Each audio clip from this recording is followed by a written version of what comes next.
Hi, and welcome to Season 2 of the Team Deakins Podcast, a collection of informal conversations between Roger and James Deakins and a guest. We never know where the conversation will take us, so listen in and see where it goes. This episode is sponsored by Aperture, a premier manufacturer of LED lighting with the industry's greatest variety of fixtures for your complete lighting needs. Aperture recently announced the new Storm family of lights. With LED white light quality that matches natural daylight and classic tungsten bulbs, plus extreme low-end dimming while maintaining color quality. Discover more about the new Storm lights and the complete Aperture lighting ecosystem at aperture.com. Today we're focusing on a topic, and joining us in this discussion is cinematographer David Mullen. If you frequent our website, you'll know him as the wizard who can answer the hard technical questions. We want to focus on the question of how much and what technical knowledge it's important for a cinematographer to know these days. David, thank you for joining us. It's great to be here. Do you want to start, Raj? Well, yes. I mean, let's just start as a general overview. What do you think is technically is necessary for a cinematographer these days to know? I mean, things have changed obviously since digital intermediaries, let alone digital capture. So, Yeah. what's from your perspective is crucial for somebody to know?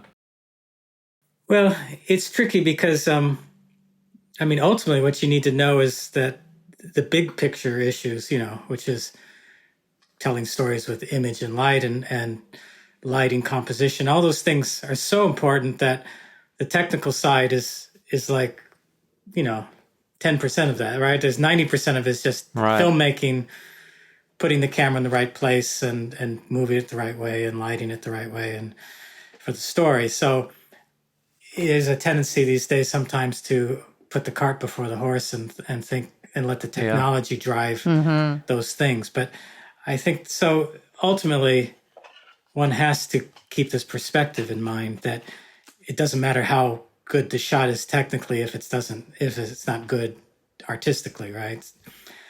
And people can get overly fixated on that technical side of things. But certainly one needs to know whatever one needs to know to deliver a good image that works for post-production, that will get you all the way through to the final distribution in a way that is acceptable to everyone involved, the studios, the post people, the distributors, the exhibitors, whoever. So one has to acknowledge that they have requirements, and you have to work with them as much as you feel you can artistically.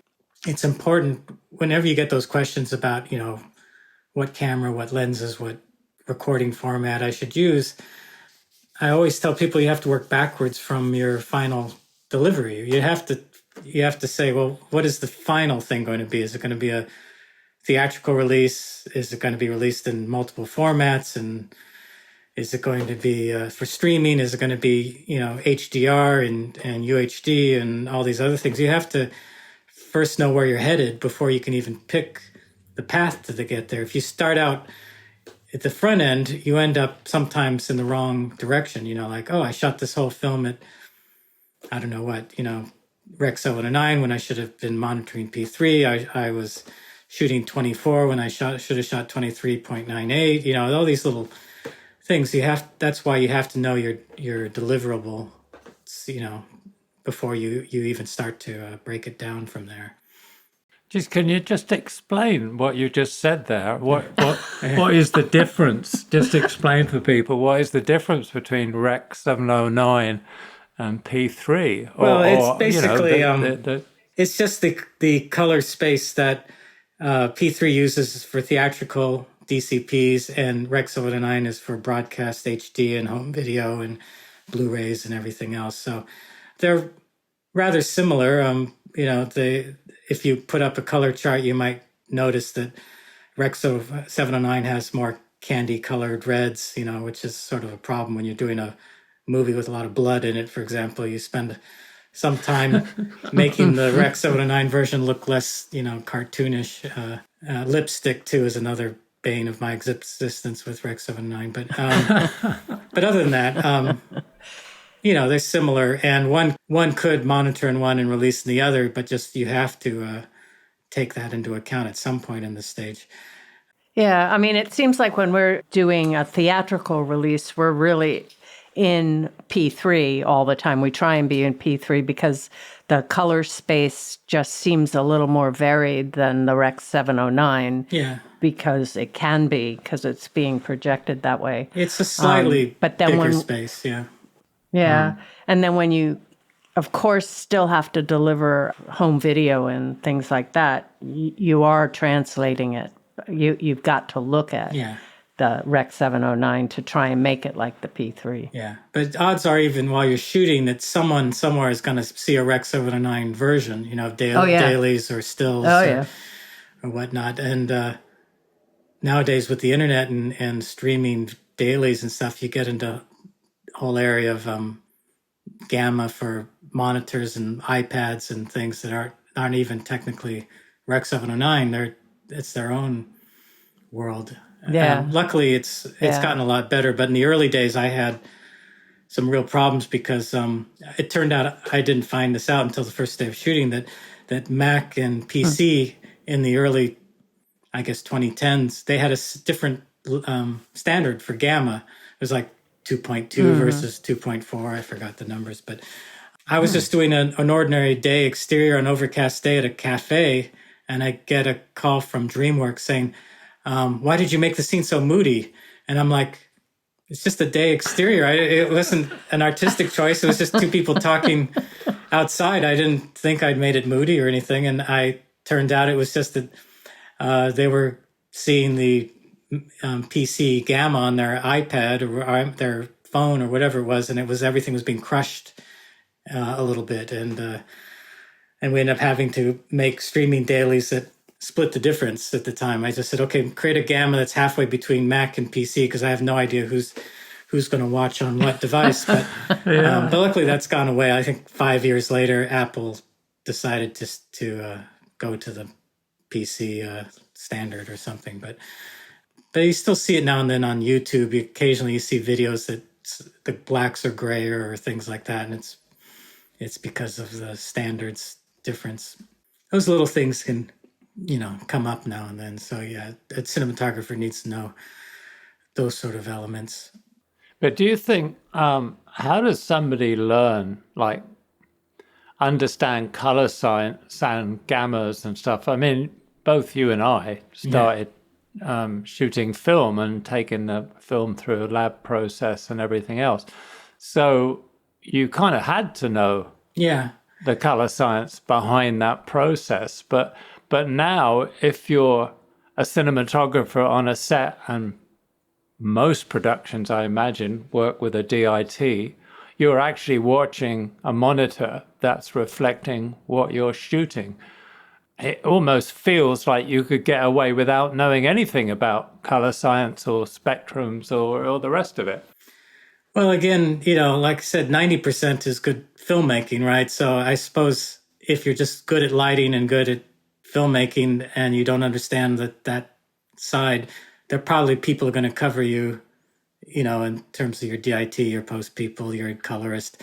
But you do lose some control if you don't understand, to some degree what's going on. You have to know enough just to exert some level of consistency and control.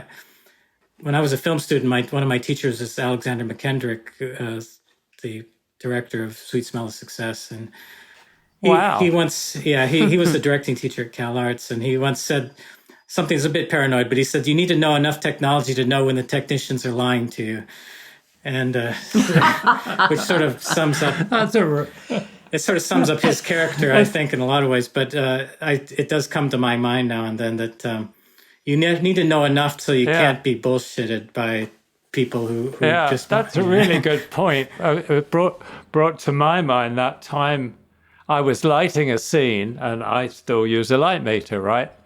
And I was setting the stop on the camera, but the monitor, the DIT's monitor, was like totally off. I mean, it was ridiculous, the difference. And I swore that my meter was right, but they were swearing that the monitor was calibrated and it was all fine. Well, what happened is it was going more and more out of calibration during the week, but most people couldn't see that and didn't understand that. And so finally they were shooting nights, and on Friday night I came in with all the technicians and they said, James, the graphs say this, this says this. It technically can't happen. Can't be wrong. And I said to them, look, I get your graphs and I'm all for that and everything, but I also know Roger.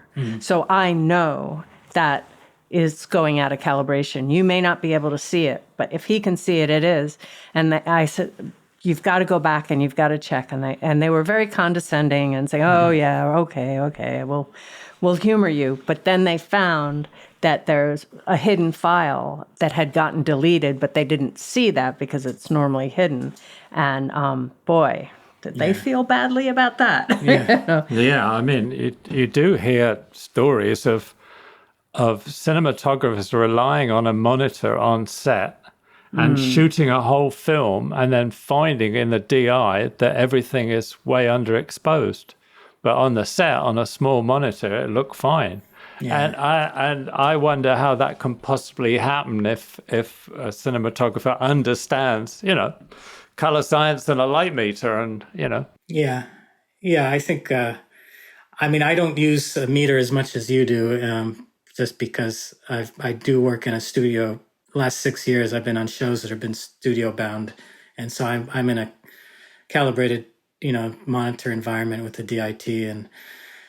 But also, when you shoot year after year with the same lights, the similar sets, when you've reached a 2.8, when you turn on, you turn on this light and it's this distance, and you get a general feeling of the ballpark of the stop before you even go to the monitors. Right. So, So when you're off too. I mean, I've not run into something like what you're talking about, but I've sat down at the monitor and I said, something's wrong. I think you're double leading some, you've got one lead on top of another lead, and usually the DIT agrees. He just is trying to, or she is trying to sort where that happened, where the chains that's happened. And obviously when you walk to other people's monitors, you see all sorts of weird stuff going on that you try not to worry about. But, the focus puller often has his monitor brightened quite a bit. The operators do, the Steadicam operator. Everyone wants really bright images on their monitors. So I try not to think about it too much. But the director's monitor, I do sometimes tweak a little bit because I worry that I'll tell the director, just come into the DIT monitor and if you're worried, this is exactly more or less what you're going to get. Right. I just remember when I was starting out, I was doing a behind the scenes film, and I was on, we're doing behind the scenes of Pirates of Penzance, which was being shot by Douglas Slocombe. And Douglas Slocombe had this reputation for never using a light meter. He would hold up his hand and judge the intensity of the light on his hand. But I figured when we were shooting, it was obvious what he was doing because he always had a brute arc like 20 feet behind the camera to fill in an actress's face. This was Linda Ronstadt on this film. So he'd hold his hand up, but he didn't need to because he knew the brute arc at 30 feet from the actress was going to give him whatever, 5'6" or whatever. But it was very impressive. He used to do this every shot, and I thought, well, I've always wondered if he, his gaffer was still lighting to a certain number of foot candles, so his gaffer technically might have been metering things, but I don't know. People swear he really could judge that. I have noticed on his films that his negatives tend to be dense. I was watching, I think it was The Italian Job, and compared to a lot of other early 70s films, it looks very well exposed. Like there's not any scene where you think, oh, that's like 2 stops under or whatever. So I think he was one of those DPs that if he was going to lean in any direction, it was going to be towards more exposure, like more density. So he's like David Watkin. I noticed watching some of his old movies lately that he basically would light and then open the lens up to wide open or close to wide open. So scenes, when he could, were just very well exposed. He had a lot of density in his day exteriors, a lot of density, and then there's some underexposed scenes too when he lit it and he didn't have enough level, but he more or less shot nearly wide open basically to get as much exposure as he could on the negative. Chris Mengis actually always used to shoot at like 1.9 or at least 1.4 if he had a faster lens, just because he liked the look of it. And it didn't really matter what how much light he had. That's what I heard anyway. But I mean, today that you don't. I mean that you automatically learn about these things, about light levels and about lighting, because you're actually relating it to the image in a way technically. I mean, Dougie Slocombe never lit off a monitor, or at least not as far as I know. And that teaches you to rely on your eye and the science that you understand of the process. Is that necessary anymore, do you think? Well, oddly enough, when I started shooting digital, my film photography in some ways got a little better because I became less worried about the meter. And I used to be one of these people who wanted a perfect negative. I would aim for every printer, like the Gordon Willis thing where the whole movie prints at the same set of lights. But I was tending to overfixate on metering shadows and metering corners of rooms and sometimes overlighting scenes because I was worried about not having enough light there. And then it was a weird phenomenon where my early films, my best dailies were in the first few days because the first few days I made the most mistakes. I pushed myself the hardest. And then over the course of the shoot, I would fix all those mistakes I made on the first day. I would I need a little more light in the shadows. I need a little more stop for the sharpness. I need this. And then I'd go answer print the movie. And it was always the first 3 days of footage I liked the most before I started fixing everything. So I know I had a tendency to overly correct things. So I think when I started shooting digital, I started seeing that lighting by eye and going to the monitor and reinforcing that what I saw by eye looked good, and that it was this whole thing where if it looks right to your eye and wrong to your meter, it's generally going to turn out right. But if it looks wrong to your eye and right to your meter, it's still going to be wrong. It's like your meter can fool you. So and I'm talking more about contrast ratios and things, not about their key light level or anything. But I had to learn to light by eye more. I learned to light by eye more once I started not fixating so much on metering everything in the frame. But you still need to do that for, visual effects shots and other things, at least more in the past. But I think you just learn to train your eye, and ultimately, your eye is your best tool, I think. The monitor should just be reinforcing that. Usually, nowadays, I light a set by eye as close I can, and then I'll tell the gaffer, okay, let's go to the monitor now and see how close we are, and then and then that's when I'll start knocking things down. Or it's not great today with LED lighting because everything's on a dimmer board and you can adjust the levels without changing color temperature. So it's constantly what are the overhead lights on, and it'll say they're at 15%. Okay, take them to 12%. Take them down to 10%. What is the light to the window at? Oh, bring that up 5%. It's just so you're sort of balancing a little bit at the monitor after you've sort of set it by eye. But it's easier in the old days with fluorescent kinos and tungsten. There was always the scrimming, and with kinos, you're like, well, turn off one tube, or close the barn doors down a little bit and knock it down. You're trying to feather it by, less than a third of a stop. And it was, it could get tricky. So I do like LEDs for that aspect, It makes it easier, but there was something also calculated when you had to add a color gel to a lamp Yeah. rather than just twist the dial. And a friend of mine, Gaffer, was telling me about a shoot he was on Recently, where the cinematographer and the director were just saying, oh, well, let's try this color or that color. And it was so easy because you're on an iPhone and you're just adjusting all the lights. And it was taking hours because the the variables are forever. Whereas, obviously when you were having a light and you had to add a gel, you had to consciously think about why you were putting a half orange on or a blue or what magenta or whatever. Yeah. Well, I think when you start playing around with the computer and colors, the question for me is always, can I get back later? Because you hopefully those settings are savable, and the other problem is that those settings aren't the same in every type of unit. I've had a lot of trouble with the color science behind LEDs not matching. So a shade of pink out of a sky panel is not the same shade of pink out of a Helios tube or Stera. So, and it's just because the phosphors, the RGB, it's just different, and you can never get it to be the same. So it's something that Tim Kang and I have talked about, because he's been measuring a lot of the color science behind LED fixtures and finding how much variation there is. Just the other day, I was lighting a room with tungsten for a sunset effect. I was on location, and I wanted like a maxi brute through the window for a warm sunset effect.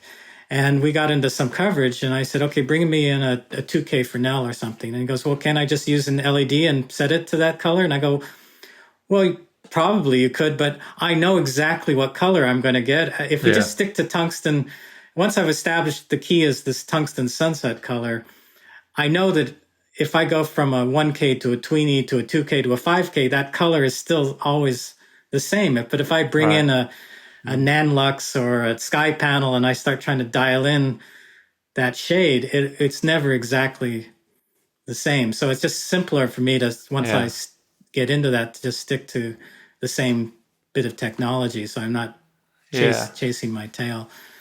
But it's true that occasionally I do like gels. I find very much the same. If I'm doing sort of a candlelight or a firelight effect, I want a lamp to be warm. I want to dim a tungsten light because, as you say, you could have 3 or 4 LEDs and dim them trying to get the same warm color, but they would all be different. Yeah. And, what is that warm color? But a tungsten light at 30% is going to give you what you want, Yeah. But it's interesting, too, because we had this discussion with Greg Fraser and Donald Mowat, who's makeup, and they've worked together, that sometimes because of the LED technology, it has reacted unexpectedly on makeup, and it's supposedly within the same time frame, but shot on different days. And you don't really know till you get the actor out there because it's not really visible to the eye.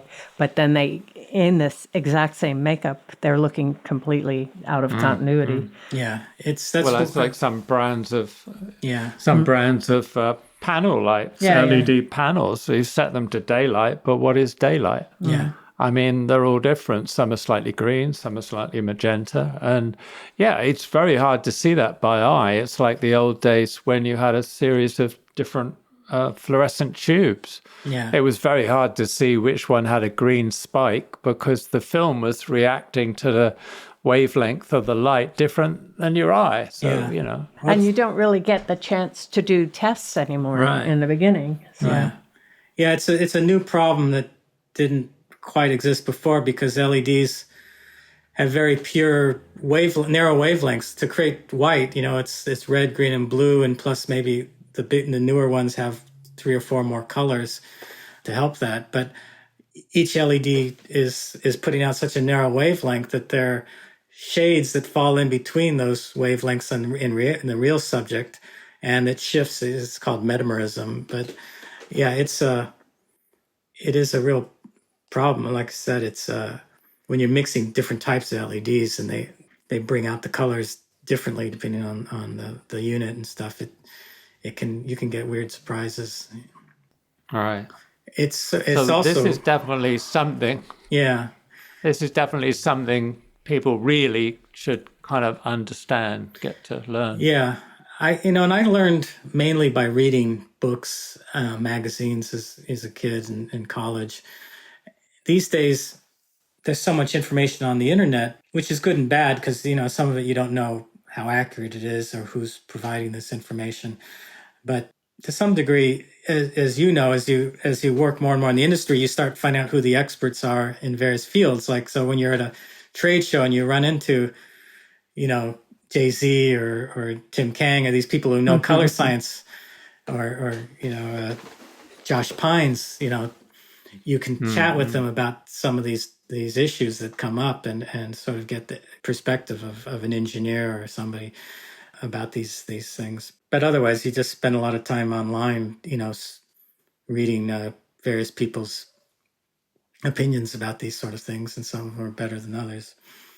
I think a lot of it's gotten better though lately. I mean, the last few years, LEDs, they're adding more and more colors into them. The new area orbiter, some of these other lights, they're more a bigger spectrum of colors, so they're a little more accurate and a little less creating weird problems. But you still run into cheaper LEDs on sets, so it's still something to worry about.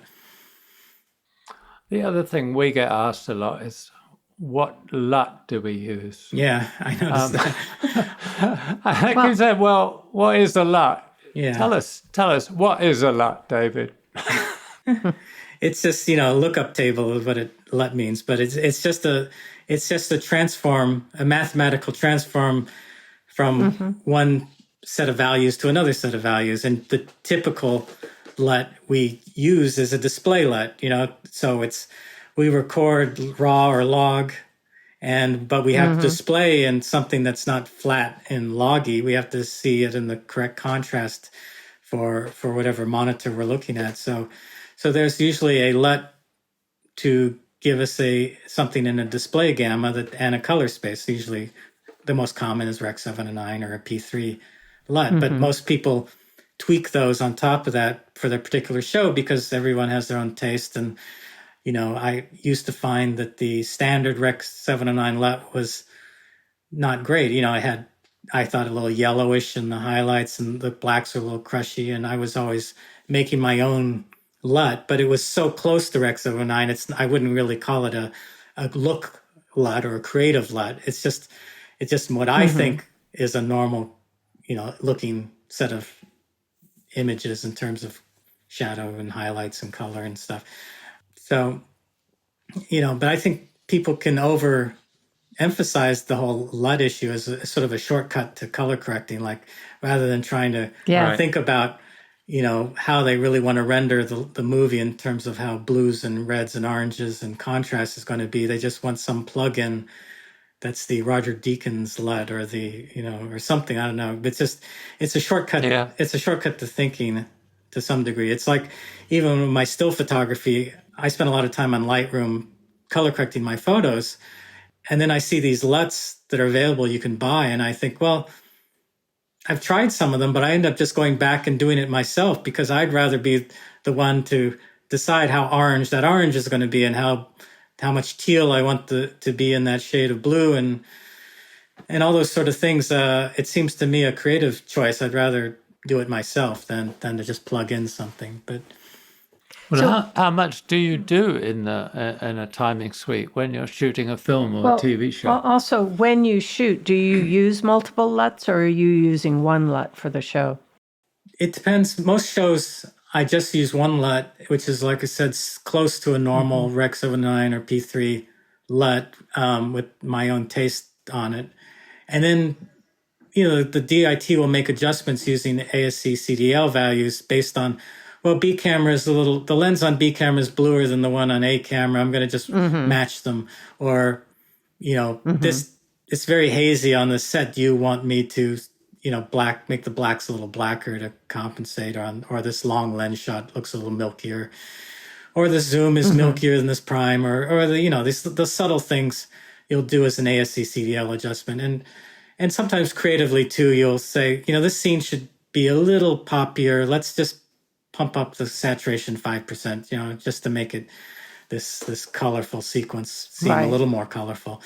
I occasionally do that. Those are just minor adjustments on the ASC/CDL values. And I don't think our colorist, Steve Bodner at Picture Shop, I've been working with for like 6 years now, I don't think he uses those values. When he goes back, he's working off the original log files, and he might be starting with our display LUT for our dailies as a base, but he just basically, he knows the look of the show, and I go in and I see his pass basically and do my version of his pass, and then he sends it to the director and they do their version, and that's sort of how it goes for the series work I've been doing.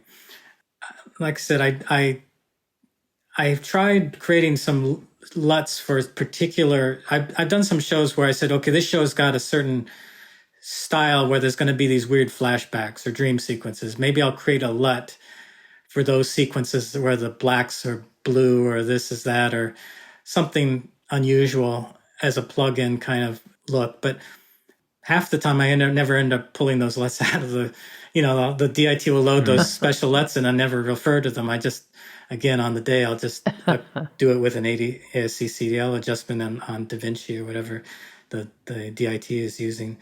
But I could certainly see a show where you might design, 2 or 3 LUTs.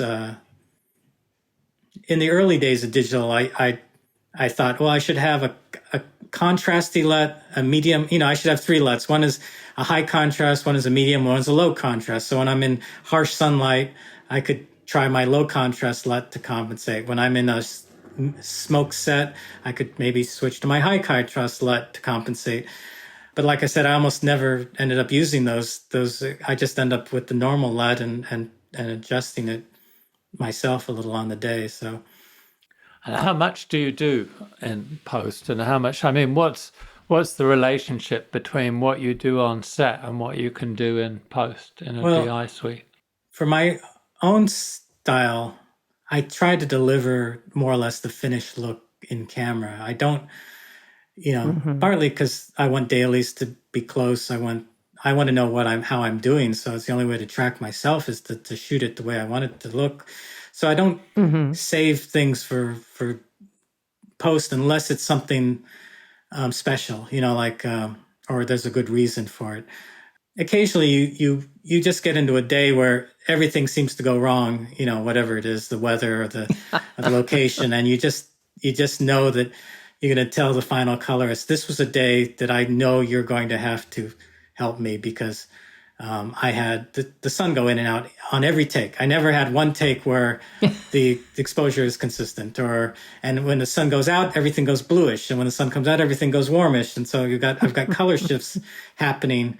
And it's not just outside. If you're in a room with big windows, that change outside affects the inside. I was just last week in a big corner restaurant in Manhattan with big giant windows surrounded by skyscrapers. So there was no background that was in sun, but the sun going in and out above the skyscrapers was causing the whole room to go bluish or warmish. It would either the sunlight hitting off the buildings the whole room would suddenly go shift warm or shift blue, just depending on what was going on in the sky. So, you can't do that with just a dailies adjustment because it's happening in mid-shot. So you just have to say, in post, I'm going to fix that problem. And I've played also, I had a dream sequence where I wanted to use some diffusion, but like at least half the shots had green screen elements in them. And I thought, well, those shots I have to shoot clean.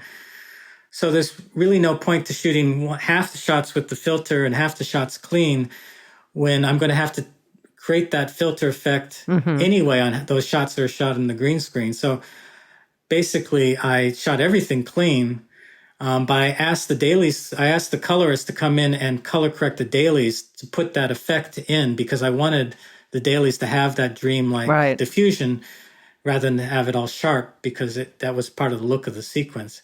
And I told him, look, we'll just create some effect. It's not the final. We're not locked into it. It's just simply so everyone knows this is the intent of the sequence to have this certain look to it. So he created a digital diffusion for everything, for dailies so that we had a look throughout those shots. But that doesn't happen very often. I mean, most of the time I'm trying to get everything in camera color wise, and that I can. It's part of part of it comes from my film background, but there's the old term garbage in, garbage out. That the best shots in a movie tend to be the ones that came in the best, and the worst shots tend to be the ones that came in the worst. You can take a bad shot and make it acceptable. Maybe you can fix it a little bit, but ultimately, if you deliver something that's so close to the final, then it's going to go through the post process easier because it's not going to be needing a heavy manipulation. And often you get those questions. People say, like, when I do a dark scene, should I overexpose? Should I this or that? And it's almost always because in posts at some point they've tried to fix something. I keep telling them there's nothing wrong with a dark scene if you're not going to fix it later. Because, if you have someone against a black curtain and they turn off their light and everything goes black, or you iris down the lens for a blackout, or you pan into black, that's fine. There's nothing scary about a scene with a lot of darkness in it.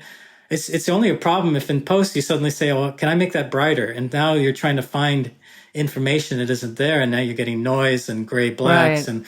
and so the problem isn't underexposure. The problem is doing it and then changing your mind later, or someone changing your mind for you. So it's there's no real problem in doing a dark scene and shooting it dark, as long as it stays dark. If you shoot it correctly and it stays that way all the way through the chain, it's fine. It's not going to be noisy or anything like that. It was shot the way it was meant to be shot. So but that's interesting. Do you think? Do you ever find this pressure for you as a cinematographer, or do you hear of pressure on other cinematographers to produce an image that has more latitude that can be altered in post? Yeah. I mean, how often does a director come in and change the original concept of what you've shot, or maybe you've heard other people's experiences? Yeah, it's happened a little on some projects in the past to me, where the producers changed the look of the show or something. More in television than in features. But I was one of 3 DPs on a series that they never quite figured out what the style was going to be. It was a story that took place in 2 different locations. One was a desert location, one was an urban location. And I was as one of the 3 DPs, I was trying to differentiate these 2 worlds, like this, if the desert is going to be naturally warm, that the city scenes should have some coldness to and grayness. And I see the final show, and somewhere someone decided everything should be yellow. They color corrected everything yellow. And I was like, the desert is yellow, the city is yellow. And I'm like, okay, it wouldn't have been my choice, but that was clearly someone made that decision. But no, I've never been asked to deliver something flatter or more manipulable later. The problem is more the opposite, where on the set, sometimes directors want things darker because it's a horror film, or it's a dark scene, and they think you're using too much light. And it's particularly with film, it was a bigger problem because film needs a certain amount of exposure. So, I'm doing a moonlit street or a scene in the woods, but I've got an 18K on a Condor, and the director says, "That's so bright." I go, "It's because you never go out in the woods with an 18K in midair, right?" But my meter says I'm 3 stops underexposed, because that 18K is 2 blocks away, and I'm barely getting enough exposure out of it for but to their eyes it's just bright, and the problem I ran into on films like that is that on set it's always like, it's too bright, it's too bright, it's too bright, and they want you to darken everything. And then in post, it's always, it's too dark, it's too dark. They want to lighten everything, because I can't see the performances, I can't see the actor's eyes, I can't see this, and it's like, well, on the set you were pushing me to go darker. Now in post, and that's the worst. If it were the other way around, it'd be better. If you shot it light and they darkened it in post, generally you're okay. But when you shoot it dark and they lighten in post, you get noise and grain and other problems. So I've tried to hedge my bets sometimes and film, I would rate the film, slower, like 500 speed film, I'd rate it 400 or 320, so that I had that in my back pocket, that little extra bit of density that I could work with in post. And in digital, what I've tended to do is, if the director's looking at the monitor and says it all looks a little bright, rather than reaching for the f-stop and closing down a little bit, I'll dial down the ISO on the camera. So if you go from 800 ISO to 500 ISO, you've gone down 2/3 of a stop in signal, but the sensor is still getting the same amount of light. So you haven't underexposed the sensor. Right. You've just simply processed it. You've sort of processed it darker. So it gets darker on the monitor, it gets darker in dailies,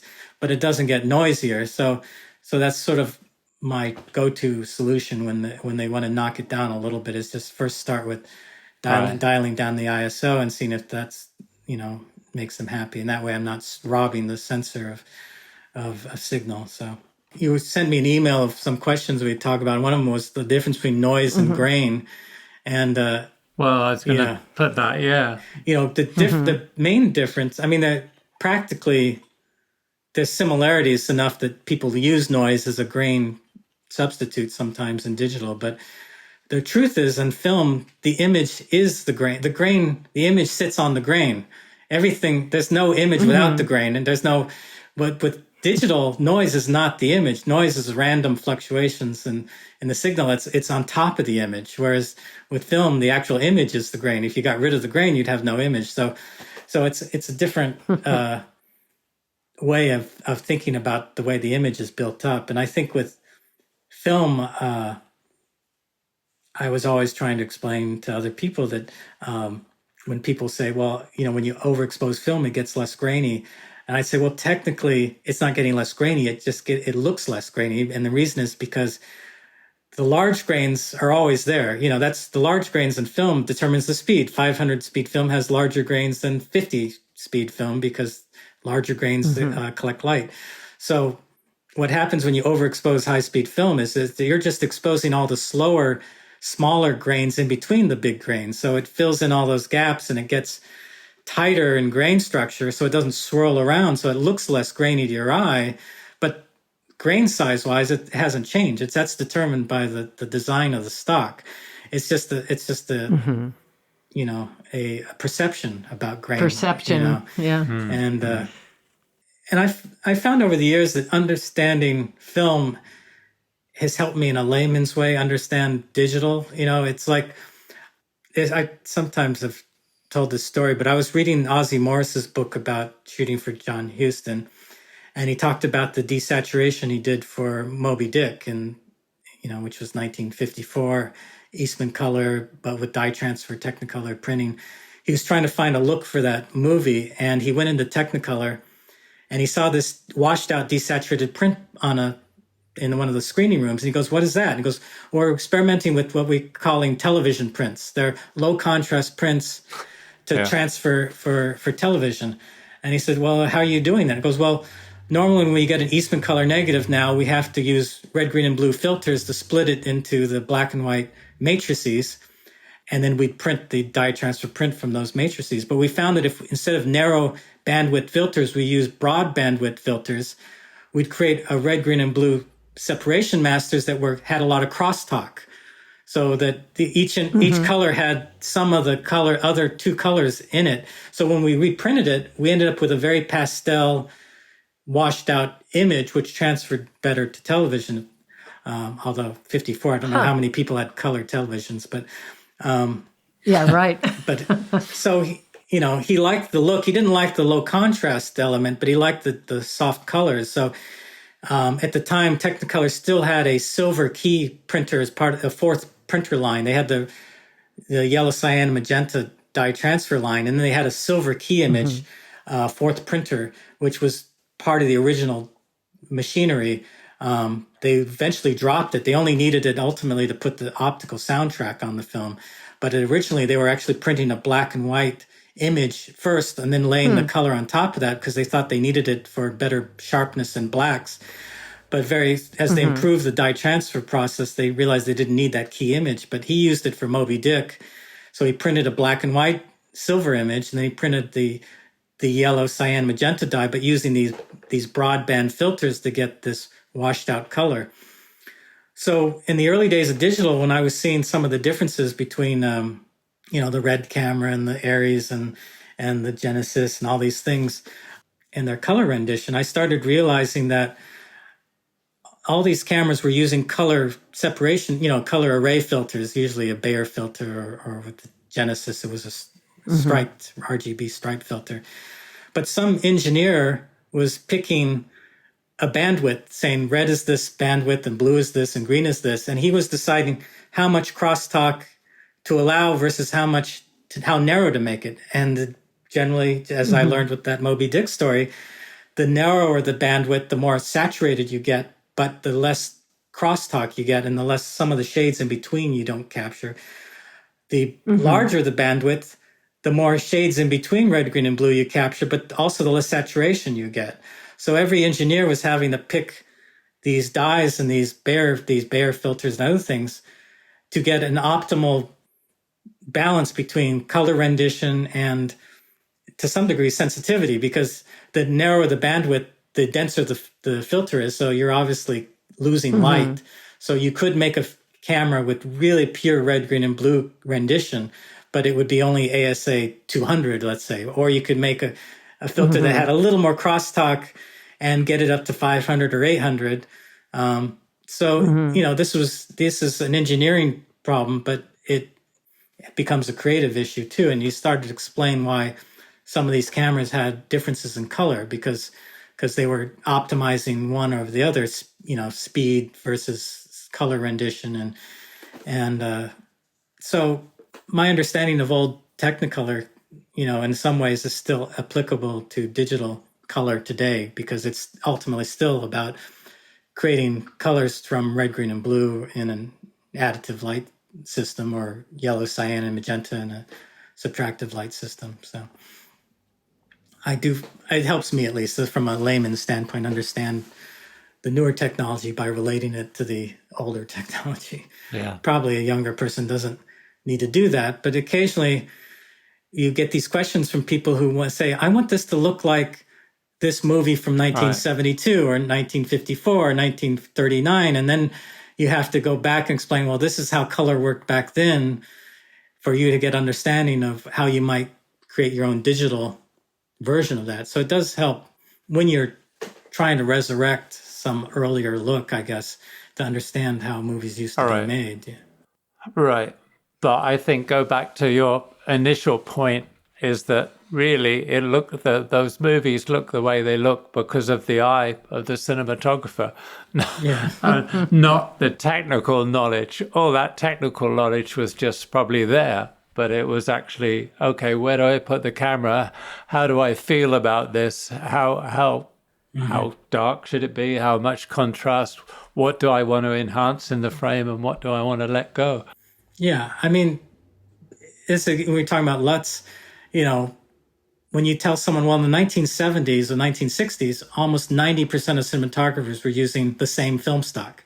It was it was just 52-54. It was just, or before that, 52-51. It was 90% of all Hollywood films used the same film stock. So, but there's so much variation in look because the cinematographers, the lighting and everything. So people say, I don't want to do this because everyone else is doing, using these lenses, these cameras, whatever. And I'm like, well, in the old days, everyone had the same cameras and lenses and film stocks, but they created differences because they knew how to work with film, lighting and filters and composition.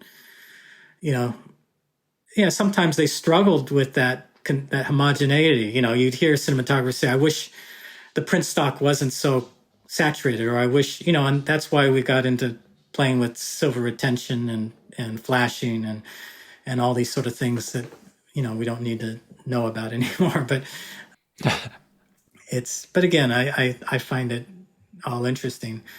The other day I was talking to some students about the early digital days, like 2000 to 2010, the first DIs with what you did with the Oh Brother Art Thou, the first, data recordings used on the Viper camera, the first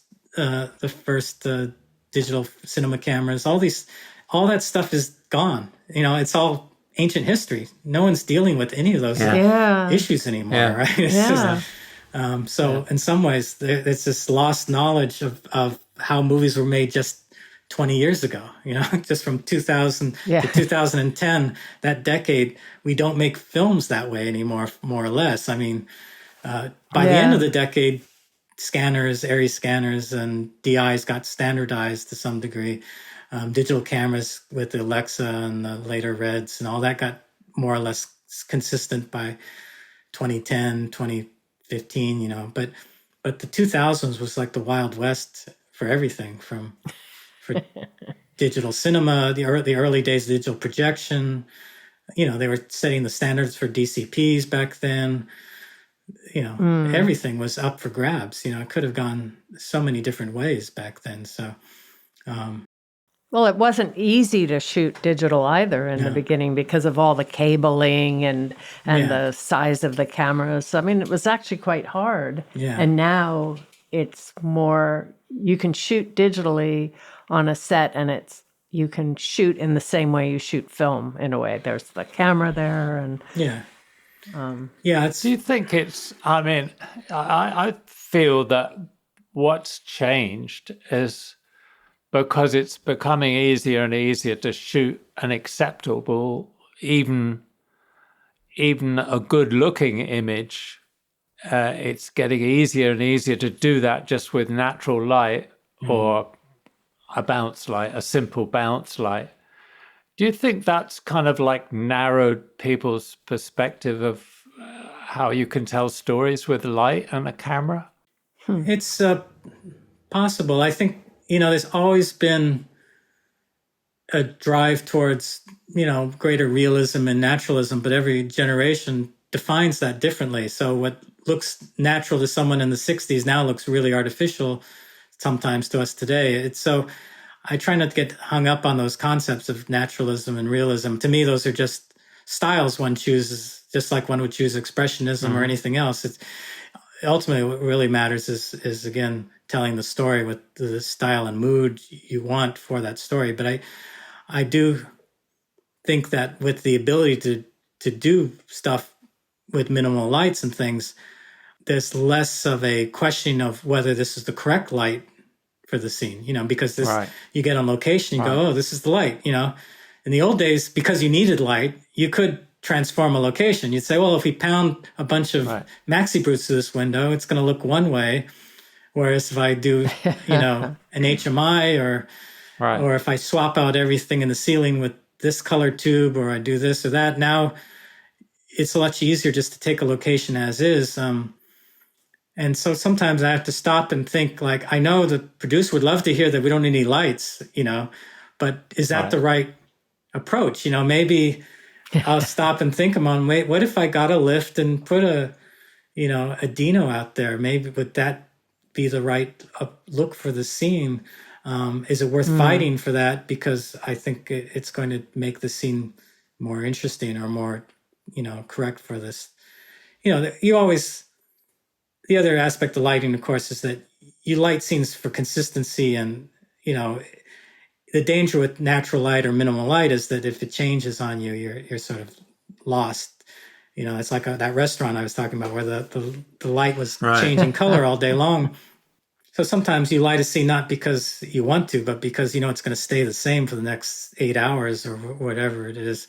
So and I think quite often, quite often that is the norm, that you're lighting a second floor apartment so that the production can shoot from 6 a.m. till 10 at night. So everything has to be artificial. But it was even more important that you choose how you were going to light a set when you were shooting film, when you were shooting a 50 ASA film stock and your lenses were no faster than 3.2 or whatever. As you say, you had to choose what you wanted that set to look like, that scene to look like. It kind of forced you into a decision. Whereas I do find today it's like, oh, what will this room look? What does it look like? Okay, we'll just mimic what it really looks like and punch a lot of stuff right through the window. Yeah. I mean, I've done it myself. And Oh, I yeah, go, yeah, but that's we all do that, and it's sometimes that's the right approach. But I think it's true that when you're forced to light from scratch because the technology just forces you to, it's an opportunity to say, well, it's like I've done a lot of shows with restaurant scenes in New York, and nowadays I don't sweat it. I can go in any restaurant in New York and probably use what they have and just augment it with a few extra things. I just have to think about how it's going to look on the actor's face and stuff like that. But in the days of film, particularly slower film, it'd be like you'd be working with the art department saying, I need these sort of lamps on the table, and I need this, maybe I need a fake street lamp out the window, or maybe I need this or that because, I don't have enough light without that. And then it's a chance to say, well, the art department might say, well, but table lamps is the wrong look for this type of space, whatever. That you have to work with the production designer and just, because sometimes they're not happy with just putting lights around for your sake that don't work from their style, from their design aspect. So, yeah, it's, I do sometimes worry that coming from a film background, when I'm forced, when you're dealing with big sets, and it still happens today where you build a big chunk of your show on stage, you have to go back to understanding how to light large spaces, and maybe the intensity isn't what it used to be, but you're creating everything from scratch. So you have to say, well, this is how the sun behaves, this is how the sky behaves, this is the sort of contrast levels I have to achieve. But probably because of my film background, I do find on my stage sets that I'm often throwing an in-3 filter in. Like in the last minute, I'll throw in a 3, because I go, well, I guess I'm at 800 ASA, but technically I've lit the scene to 400 ASA. I just, it's especially day interiors. I find, I could run the camera at 2500 ASA and create sunlight with a 1K out the window, but it just feels wrong. I feel like I need a 10 or 20K farther away and bouncing in the room, but by the time I'm done, I'm at a 4 or something, and I want to shoot it at 2.8, so I'll throw an ND filter on top of that. But but I found that on location, when you light a scene with HMIs, you end up throwing some ND in the last minute because partly is I hate gelling windows, so I'm always, part of my goal is to light the room naturally, but also get away, not have to put in6 or something on the windows, and because there's all sorts of problems when you start gelling windows. So I'd rather build up the light level and then ND the camera if I have to. That's a whole other, problem.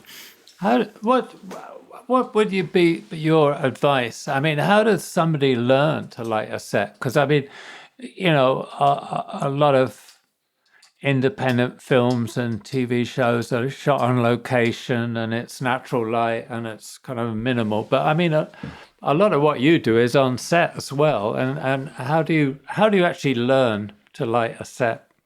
I tell people that it's just a matter of extrapolation. When you start out, I owned, when I was a beginner, I owned a 650 watt open face tungsten light I found in a garage sale. It was $5. Later, when the bulb finally burned out, I found out the bulb itself was $20. So it cost me $20 to replace the bulb. But I had this one bright light, and I augmented that with paper lanterns and reflector dish, photo flood bulbs and other things in my early days. And then I got to film school, and I suddenly had access to 1Ks and 2Ks and tweenies. And I did all my short films with those. And then occasionally we get the money. I needed a 6K HMI and a generator, and we'd get it. So for me, it was just a process of, over time, getting a little bigger and bigger and bigger. Like, I've done everything I can do with a 5K. I know exactly what I can do with a 5K, and that's not enough. Next show, I need a 10K, and I'll push for a 10K. And then next time it'll be a 20K. You start out small, and you work what you have to the limits, and that's when you start to realize, I need something twice as bright next time, and then it's the next time you get something twice as bright. I think, occasionally you do make bigger leaps where you suddenly are asked to light a huge space at night, and that's where you have to, look up photometric data and distances. And I've been doing some night exterior work in New York with just sky panel 360s on condors, and those are great because you can plug one of those into a wall outlet. One 360 only pulls, I don't know how many amps, but like 18 amps or something like that. And I put 3 on a condor and light a street at night. But I had a scene in New York Harbor of a yacht in front of the Statue of Liberty. And so I had to work with a lighting barge. And I'm sitting out there on a scout on a little boat going like, well, the lights, I can't judge distance on water. I go, the lighting barge has got to be there. I don't know how far that is. I'm looking, is that 500 yards? Is that, I can't tell. And I'm sitting there with a map of the harbor and like my camera boat's here, my picture boat's here, my lighting boat's here. I'm guessing at distances and I'm roughly, and then I'm going in the photometric data and I find out that even like 5 sky panel 360s isn't going to cut it. And I start looking into 18Ks and you look at, okay, two 18Ks at full flood. Suddenly I'm getting into the foot candle level. I need to get a 2 or 2.8 on the boat. It's supposed to be moonlight, so I know I need it's going to be a stop and a half to 2 stops under. So if I get enough, if the photometric data tells me I'll get a 1.4, then I can shoot this at a 2.28 and it'll be about right or whatever. So, and I still use the old, when I do it on paper, I just use the old rule that you need 100-foot candles to get a 2.8 at 100 ASA. If you memorize that rule, you can extrapolate, that if I have 400 ASA or 800 ASA, I need this many foot candles to get a 2.8. And if I want a 2 instead of a 2.8, I need half as many foot candles. So you can, from that formula, you can guess any other f-stop or foot candle level you'll need. And you only have to get in the ballpark. It's, ideally you'd have a little extra light than you need rather than be under, so you fudge a little bit. You say, okay, if I've got 50 or 100 more foot candles than I really need, that's fine, but you just don't want to underestimate. But that's the only time I really have to put pen to paper and do a little math. And yeah, I'm just the same. I do that. I do exactly the same. Yeah. But I'm interested. You do it. I do it. But your gaffer doesn't do it. Or does your gaffer do it separately and you cross cross information? Often on a TV series, I'm prepping an episode. The gaffer and the key grip work every episode, and I alternate episodes with another DP. So I have 2 weeks off where I'm just prepping with the director. So during that time, I have more time to prep than the gaffer who's working on set every day. So usually I'll say, look, we got this. I scouted the scene in the harbor, pre-scout with the director. I'm guessing based on my calculations, this is what we need. And of course, they'll double check my math, or they'll look into it or whatever, or they'll come up with some alternatives that they want me to consider, because I'll just go to area and say, well, this is an 18K area max does, whatever. So they may have other ideas for that sort of thing, but like sky panels, I'll say, I'd like to rig sky panels under every street lamp for a street lamp. And the gaffer say, can I use vortexes instead? And I go, that's fine. There's similar lights. The vortex is a little more waterproof, I've learned by mistake. I did a big night exterior where I built big panels of sky panels to do like a big maxi brute rig with sky panels. And then I got caught in a 3-hour tropical downpour where I couldn't shoot. Ooh. We all had to hide in a tent for 3 hours, and finally broke, and I got back out there and only half the sky panels would come on because they'd been soaked for 3 hours. Even though we put some plastic on them, so much water had built up, they got into the circuitry. Yeah. Lesson learned about, pick a light that can handle a lot of water. But I do a lot of those sort of, table napkin calculations.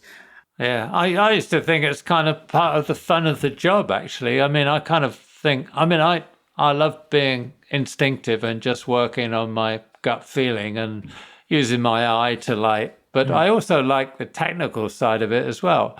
I do love thinking what a contrast ratio is, though I never actually consciously think of it when I'm lighting.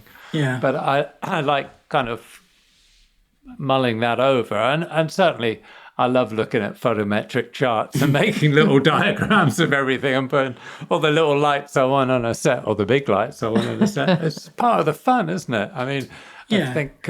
you get to use a lot of your high school math. I am surprised sometimes some film students have such poor math skills. You know, it's like you don't need much math, right? You just need to know percentages, ratios. You need to calculate ratios. You need to do some plus and minus and division and those sort of basic math. It's not calculus. But I've talked to some students who seem to have never learned Pythagorean's theorem, like someone was asking me, like, how big of an image circle do I need? How big of a light circle do I need to fill a window of X size? And I go, well, that's just Pythagorean's theorem, right? You just if it's a square window, the diagonal is the beam diagonal. So if you know the height and width of the window, you can calculate the diagonal using Pythagorean's theorem, and that's the diameter of the beam circle. But that just goes over the head of some people who maybe they learned it in 5th grade and then forgotten it since then. But you do need, the same thing happens. I get asked all the time about, if I crop this sensor to this aspect ratio, how much of the sensor am I using, or how much have I lost? And I'm like, well, that's just math. If you know the dimensions of the sensor and how many the pixel dimensions and the physical dimensions, because it's in all the specs for every website, for every camera, then you can calculate, well, if I crop 4.5K to 3.8K UHD, I can calculate the image size of that based on math. If they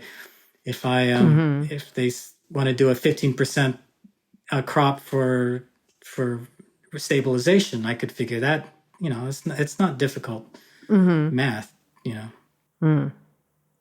No, the one that always gets me though is when you change the format size and the lens length. What lens is equivalent to? 32 is now a 27, or is it? No, I don't know.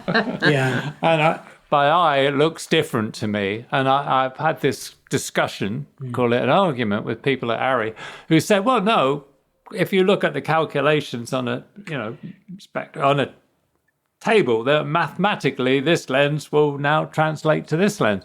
But if you look at it by eye, I look through and think, no, that doesn't look the same. But to give I don't know what it is. To give them their due credit, they did get it at the end. They go, oh wow, we didn't think of that.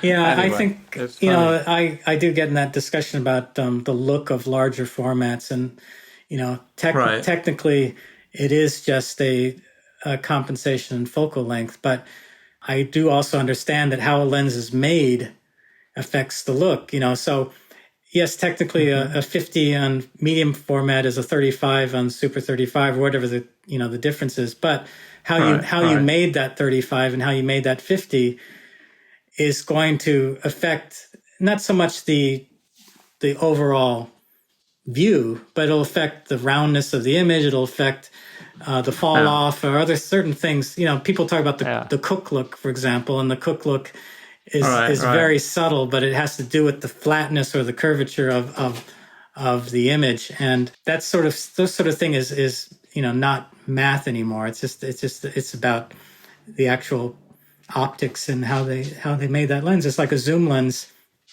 Isn't this? You can set a zoom to 25 mil and a prime to 25 mil, but they feel different, and it's not just difference in depth of field. It's some of it is mathematically due to where the optical center now is. At the zoom lens, the optical center is not in the same spot as it is with a prime lens, and other thing. Not what do you call the flange? I forgot the technical term, but so these.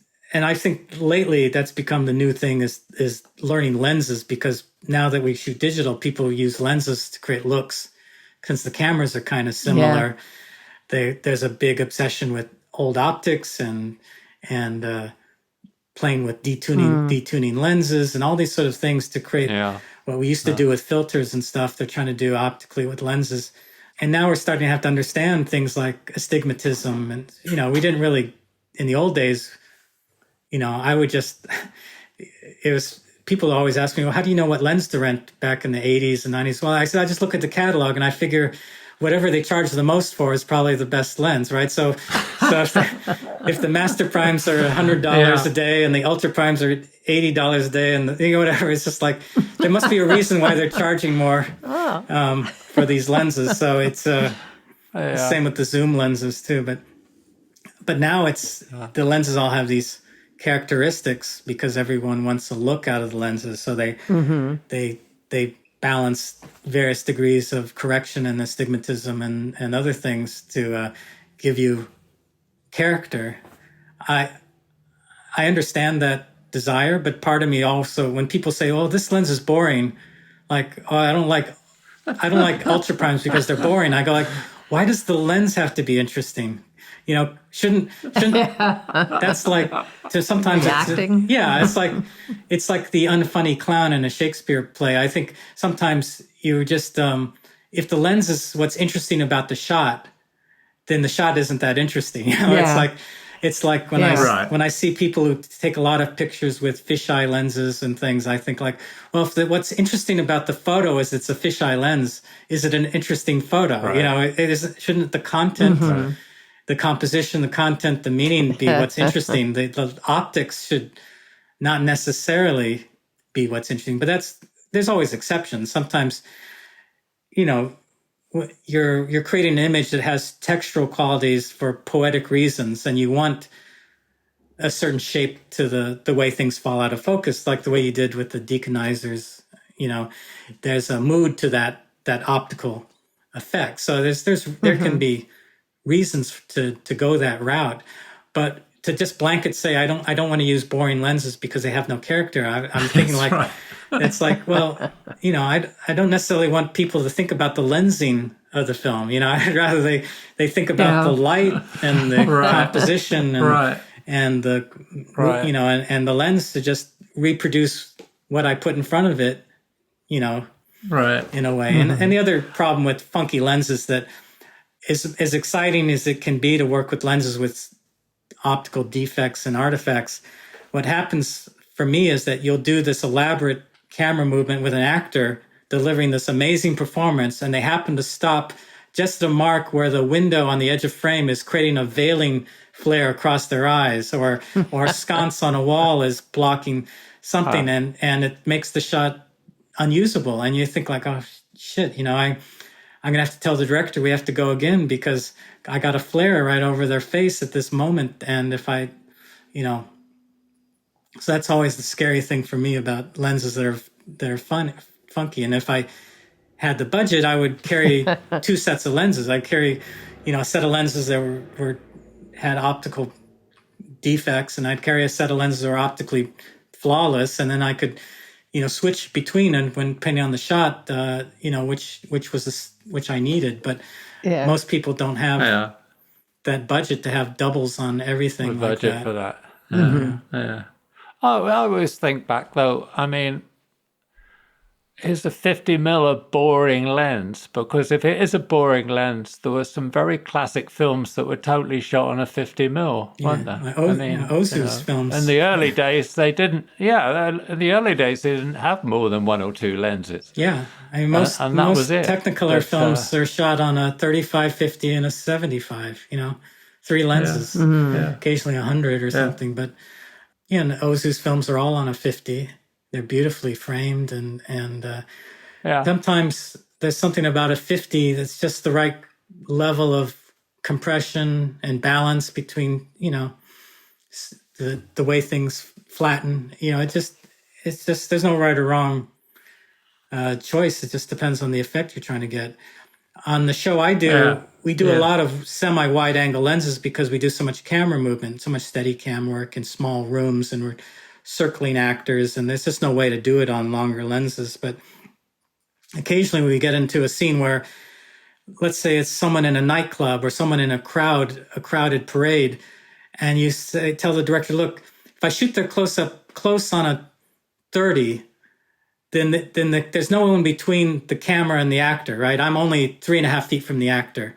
If I do it on a 50, I'm now 7 feet from the actor. I have the ability to put one row of extras between the actor and the lens. So if you want to create the effect that they're surrounded by people, I could have one layer of people in the foreground and see them through a gap. And then I have the actor, and then I have another layer of people behind them. But I need to be on a lens like 40 or 50 to have 5 to 6 feet between me, so I can have room physically to have one more set of people. So that's when you start your focal length, affect the shot. Like if you do everything close and wide, which is very intimate, and you feel like you're there with the actor, but then it also feels you can't sense that there's like 100 people in front of that actor, and that they're like in the back of a line. Let's say you're trying to establish the effect that they're, I've done scenes where someone runs into a nightclub and they're stuck in the back of the room and they have to watch the performance with a bunch of people in their way, right? So if you work everything up close and wide angle, you never get that feeling that they're in the back of a crowd. You always feel like they're in the front of the crowd. So that's where the focal length, affects your distances, the actors. And the other thing is we do a lot of clean singles where someone is two people are talking across a table from each other, and we want to be table up in size, but we don't want to shoot overs. We want to shoot clean. Well, you can't go too long a lens, because if you back up on a 35 or 40, you start to see the foreground edge of the table where the other actor should be. So you have to be inside that front edge of the table, which pushes you forward on a 28 or 24 or things like that. So those spatial issues you have to understand, as a filmmaker. Some directors understand it, other directors sort of leave that up to you, but you explain to them, well, it has to be this focal length to get this effect you want to get. How about camera movement? I mean, how much do you think a cinematographer needs to know? I know a lot of cinematographers don't operate, for instance, and they wouldn't know how to operate a set of wheels, for instance. But I mean, how important is it to understand camera movement, both in terms of how you can achieve something technically, but the motivation for camera movement? Well, I don't operate much myself anymore, but I've operated enough in the past to know what's a difficult operating job. Like you have to step over the arm of the dolly, and things like that, and boom up when an actor stands up from a table. I know when a shot's hard because I've done it in the past, so I can understand when an operator is struggling. I know what his issues are or her issues because I've done it in the past. But it's important, I think, to understand the difference between a Steadicam versus a gimbal MOBY or a Ronin shot versus a Technocrane and a Libra head versus an unstabilized head, and all these things, because they will affect the type of shots and the speed of the shots and other things. Gimbals become so popular nowadays, and I've noticed sometimes because gimbals lock themselves to the horizon, often what you see with a gimbal walk and talk shot as opposed to a Steadicam walk and talk shot is that the actor is locked in the frame, but the background is bobbing up and down. So it's a very strange effect where, and as soon as I see that, I go, okay, they're using a MOBY or something like that, versus a Steadicam, which is to me a little more natural. The operator is in more control and finessing, that sort of thing. But then the limitations of a Steadicam is the classic high to low mode problem, right? A Steadicam is great when you want to be eye level to, maybe 4 feet to 6 feet up, or you flip it to low mode, you could be ground level to 2 or 3 feet up. But when you have to follow a child actor who's only 4 feet tall around or something, and you want the lens to be about 4 or 3 feet off the ground, you get into that weird zone of, are you in low mode lifting the camera all the way up, or are you in high mode posted all the way down? You're in that weird awkward twilight zone, and that's where a MOBY or a Trinity or that sort of rig is, or you have to go from high to low. That's where those sort of rigs are useful. But you have to, obviously, if you have a good operator, they know all this stuff, and your key grip knows all this stuff. But you have a discussion, because sometimes it's not clear what tool to use. It's easy when the shot is just one type of move, but often I'll run into these situations where 1/3 of the shot is a crane move, 1/3 of the shot is really a Steadicam move, and 1/3 of the shot is a lock off or something else. And then you get into this discussion of what is the right tool to do all this compound move, you know, because there's pros and cons to all of it. And I've learned over time that, like with the show I'm on with Amy Sherman-Palladino, she loves to move the camera a lot, but generally she prefers the Steadicam because the Steadicam is a single operator. Whereas when we do the MOVI or a Technocrane MOVI move, it's multiple operators. You got an operator at the wheels, you got an operator holding the MOVI. If it's on a Technocrane, you got an arm operator, you've got the Pickles extension arm operator. So an adjustment requires going to 2 or 3 people to make that move successful.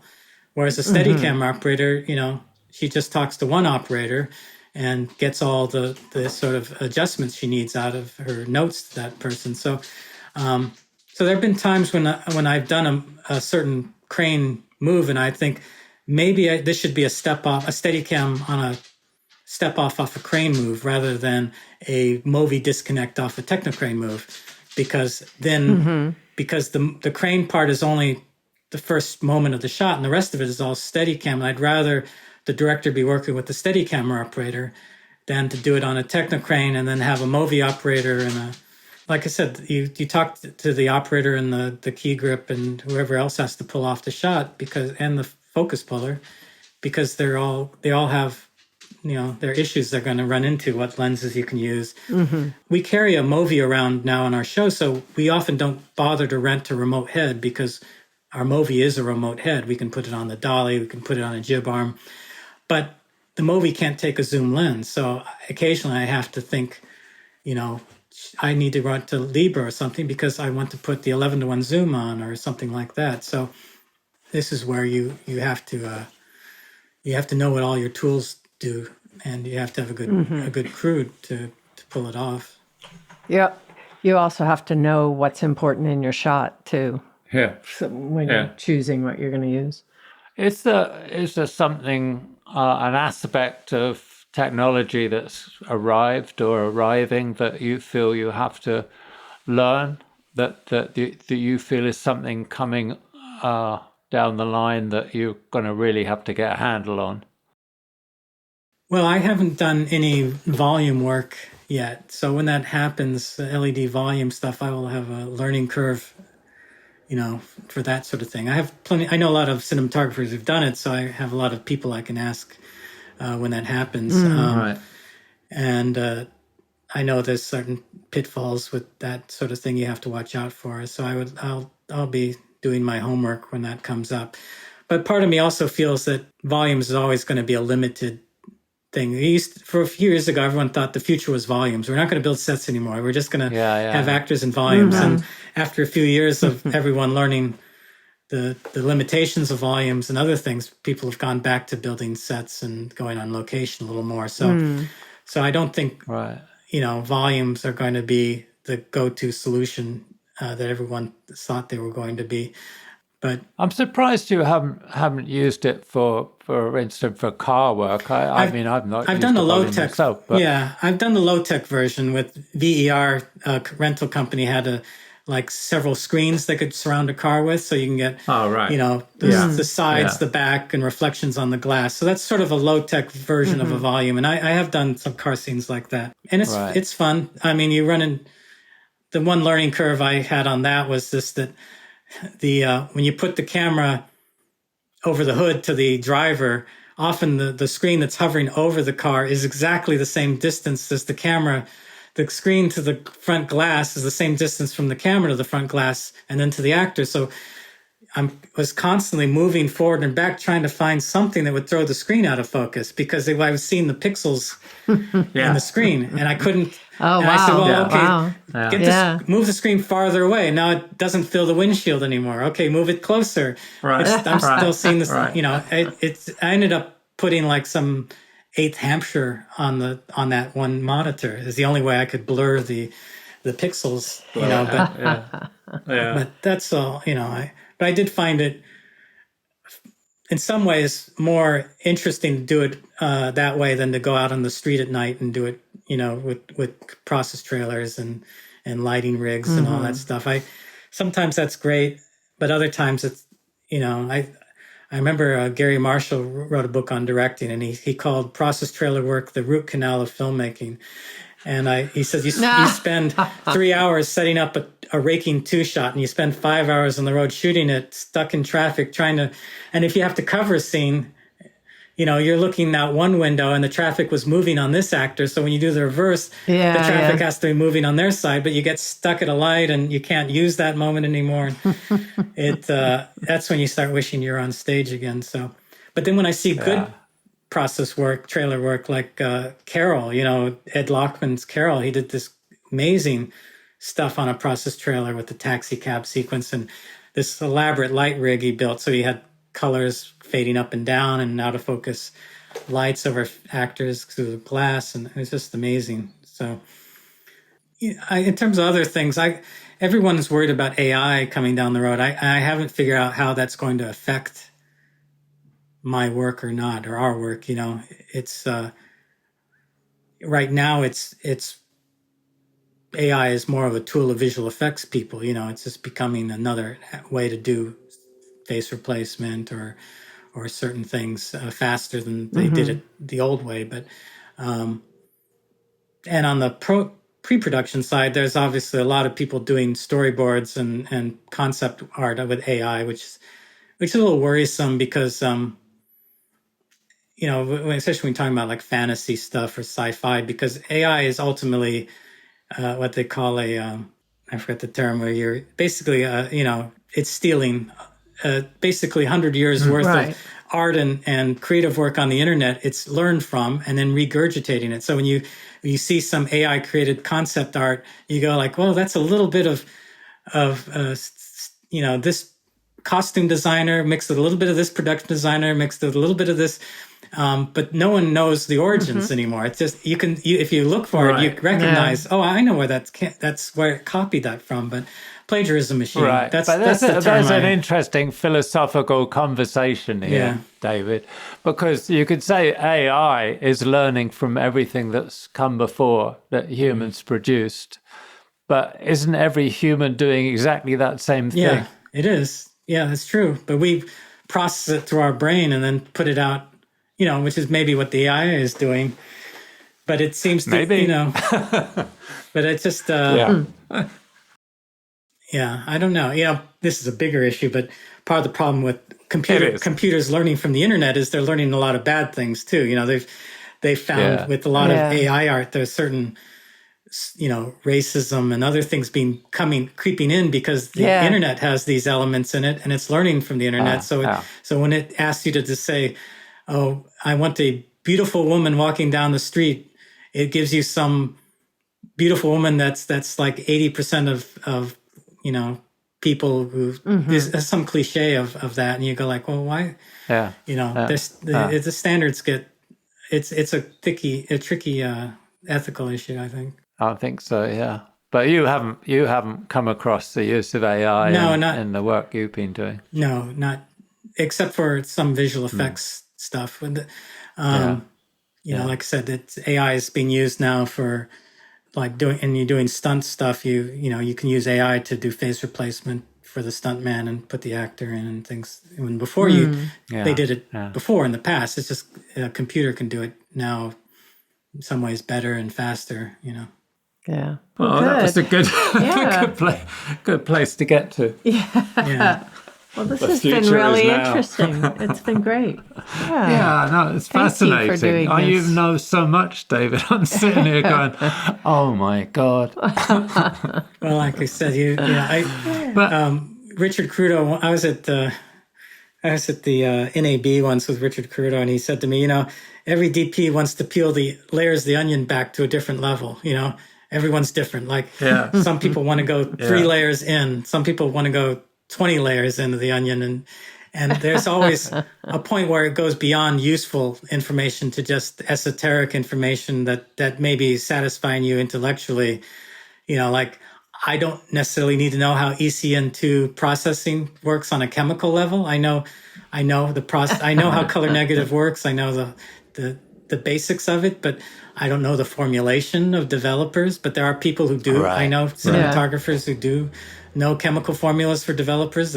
People develop their own film at home, and they understand. Right.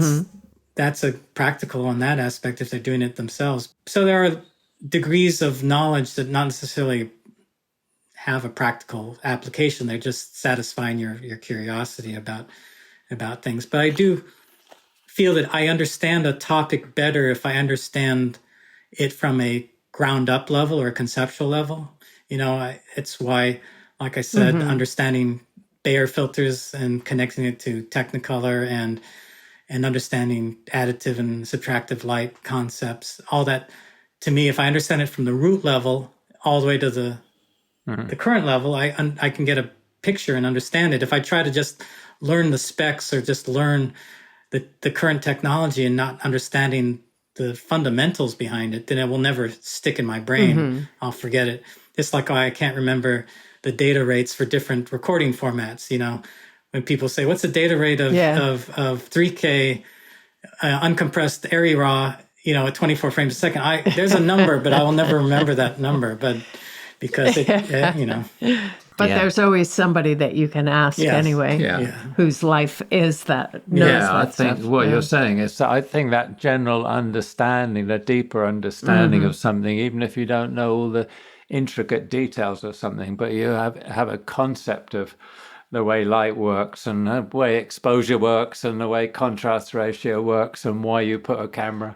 But also that you're using all this to create the shot that tells a story, that you don't forget in all this great new technology. Oh, because I can do it, I might as well do it, but it might not be good for the shot. So always remembering what you're there for, I think. Yeah, I mean, when you're lighting something or choosing a shot, a lens, and setting a frame, you don't have anything of this in your head, do you? Not consciously. I certainly don't. I mean, I'm not thinking about the contrast ratio or... No. It's just not. You're just looking at something in front of you and reacting to it, aren't you? Yeah. No, I don't. But then if you're trying to find the problem sometimes, by having that knowledge, you know where to look and how to fix it. So. Yeah, I think you don't want to put the cart before the horses. Like I said, you're doing something for a technical reason without an artistic reason first.